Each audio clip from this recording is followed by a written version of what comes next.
mikir kerjaan, yang penting kamu belajar yang benar nak. Itu makom tajrid. Bapaknya juga nggak pernah minta duit, bahkan bapaknya juga ngirimi duit. Itu makom tajrid yang sesungguhnya, yaitu kalau pengen tahu, ayah ibunya sudah mengizinkan bahkan membiayai anak tersebut untuk mendekat kepada Allah dengan ilmunya terlebih dahulu, kemudian diamalkan. Lah kok si santri ini kok mulai usil kerja nyambi ini, wah ini keluar dari makom tajrid, runtuh himmahnya nanti, runtuh semangat kemuliaannya. Dengar santri, belajar yang benar sudah, makommu makom belajar sudah, ngafal belajar, nyenengkan orang tuamu gak butuh duit saat ini, kecuali memang ternyata nak kamu boleh mondok tapi saya juga butuh bantuan karena abahmu sudah tua nggak bisa cari rezeki, maka anda berada di dua makom, makom tajrid sesaat, makom sebab sesaat. Ini makanya santri bingung cari kerja. Saya ingat guru mulia Habib Abdullah Baharun, suatu ketika di saat kita diskusi dengan beliau ada tawaran untuk kerja, kita lagi mondok, waktu itu lagi sekolah, kita minta pendapat dari beliau, ya Habib ini ada tawaran untuk bisnis, gimana ini, kan lumayan anak mahasiswa dapat bisnis kan bisa jadi mahasiswa kaya kan gitu. Wah, tak taunya jawaban beliau dengan sederhana, dan alhamdulillah dengan jawaban beliau lan tarbah fi tijaratika wa lan tanjah fi ilmik. Enggak ada perlunya ente ngambil itu. Kalau ente ngambil bisnis itu, ente tidak beruntung dalam usahamu, enggak dapat ilmu juga. Waduh, serem banget itu. Jadi sudah ditutup semuanya. Itu nasihat. Kalimatnya sederhana. Karena Pak, makom kita waktu itu adalah makom tajrid. Makomnya makom tajrid. Abah ibu juga tidak minta kiriman duit. Tanggung jawab belum ada. Anak juga belum ada.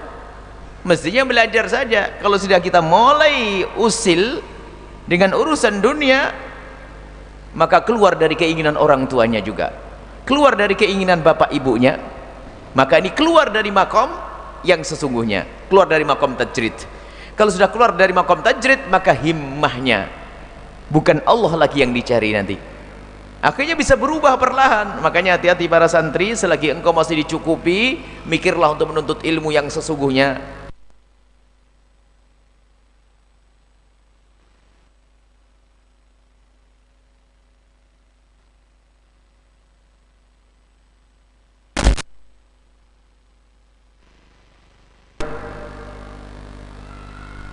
Dan semuanya sudah ditulis oleh Allah. Tidak jaminan orang sarjana ekonomi kaya raya, ingat ya? Tamatan sekolah rakyat dulu. Baik, kita kembali bahwa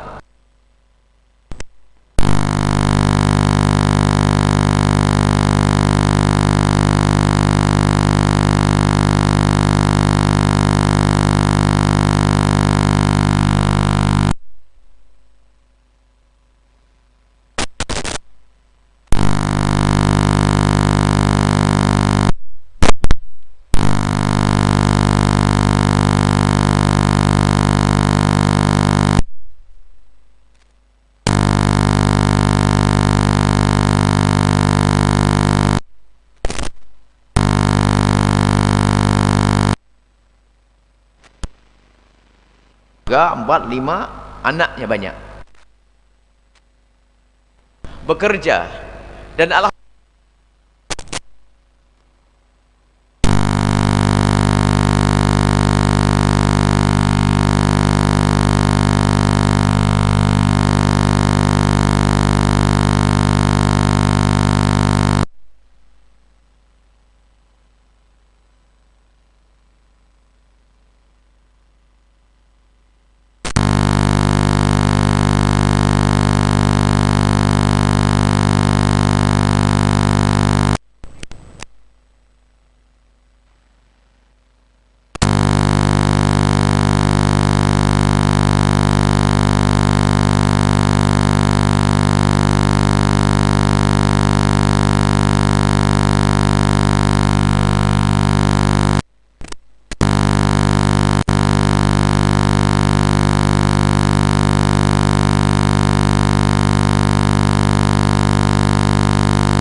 sampai mesti jam 1 datang sampai jam setengah 2, hawa nafsu. Baca Qur'annya hawa nafsu. Yang dikhawatirkan Ibn Athaillah adalah kita itu mengikuti hawa nafsu. Jadi mengikuti hawa nafsu itu ada di makom sebab, ada di makom tajrid, ada. Orang ibadah nuruti hawa nafsu, wong dia punya tanggung jawab di rumahnya, kok ada anak istri. Termasuk diantaranya pulang ke rumah, lihat seseorang keluar karena sudah ambil keputusan menikah, punya istri lalu punya anak, berarti dia punya tanggung jawab memberi nafkah. Tidak sampai di situ saja, istrimu itu manusia bukan patung. Pulang dari kerja atau pulang dari dakwah, ini sama-samanya bisa, dua-duanya bisa masuk hawa nafsu. Pulang dari kerja mendengar ceramah salah faham, kalau pulang dari kerja saya harus dengan Allah. Waduh. Pulang ke rumah hanya salam basa-basi kepada keluarga, assalamualaikum, waalaikumsalam, langsung masuk musola, langsung baca Quran. Istrinya nunggu mulai tadi tidak pernah disapa, nggak ada senyum untuknya. Anak yang nunggu ngajak main pun sudah nggak berani sama abahnya. Karena apa? Abah kalau di rumah sudah ibadah, kalau kerja, nggak begitu. Urusanmu dengan manusia. Senangkan istrimu, senangkan anakmu, itu makommu. Karena kita sudah punya anak istri, dia manusia. Nah ini yang dakwah pun juga demikian. Dakwah, ibadah, puasa dengan hawa nafsu, sehingga sampai begitu indahnya yang diajarkan oleh baginda Nabi SAW. Misalnya kalau kita puasa sunnah hanya untuk menyenangkan orang, di saat kita ingin makan bareng dengan mereka, batalin puasa sunnahmu. Apalagi jika itu ibundamu puasa sunnah, ibundanya datang jauh-jauh pengen makan bareng, tak taunya bilang mohon maaf Umi saya puasa. Batalin demi sholat sunnah dengan Allah. Kalau dipanggil ibundanya boleh dibatalkan, padahal kita menghadap kepada Allah, urusan manusia. Karena apa? Dirimu saat ini urusan dengan manusia. Berbeda jika dirimu hidup di tengah hutan belantara, nggak ada anak, nggak ada istri, mau bebas-bebas suka hati, nggak senyum nggak apa-apa, sama monyet, sama kucing, sama harimau nggak usah senyum, nggak apa-apa. Tapi dirimu hidup dengan orang, dengan manusia. Jadi rata-rata kita saat ini adalah di makom sebab. Saat ini yang menikah makom sebab. Cuman kadang kita diberi kesempatan untuk sesaat merasakan makom tajrid, yaitu di saat longgar. Maka pandai-pandailah kita memahami makom kita. Kalau makom sebab sudah kita penuhi, kemudian setelah itu kok kosong, berarti Anda